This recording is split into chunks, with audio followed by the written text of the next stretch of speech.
But you also touched on the psychological element, and that's maybe worth it to just touch on that briefly. I fully agree with you that EHS is not a psychological illness. But when you develop it initially, one starts fearing EMF, and when that happens, your symptoms do amplify. I felt that. So, I've developed a bit of a protocol that is very holistic, that looks at the reduction, the distance, the avoidance, the shielding, and all of that, but also at how do we supplement the nutrients, because we also know EMF has got an impact on your nutrient absorption.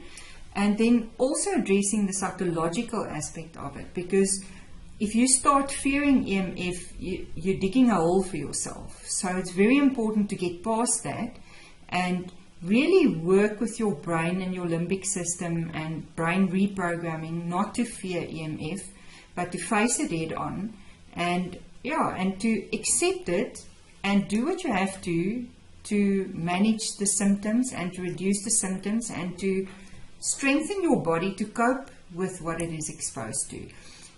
So there is for me a psychological element, but it's not the cause. For me it's a symptom once you start fearing it. So my clients that I work with, I almost put more focus on that.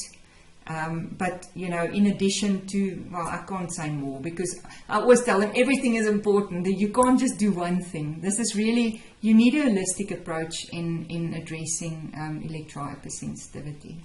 I agree to 100%, and the psychological element in electrohypersensitivity is not unique. I see every day when I eat my early morning sandwich how customers at the bakery constantly will ask about are there nuts in the bread, etc. Because they have allergies of different sorts, and therefore they are really on their toes all the time, being scared, being very watchful, and that would be for anyone. And but that's not unique, and it's very important what you say. You need to have a whole body approach, and I know you are really an expert on this, and I leave it with more hands to you, because I only have to scientifically understand the thing, and I leave it to all the very skilled persons out there like yourself and many building biologists that will treat the environment, the house, the workplace, etc. by measuring, shielding, distancing, etc. But of course they cannot do it with the person. The person needs to take their own responsibility, and fear, that's really deteriorating.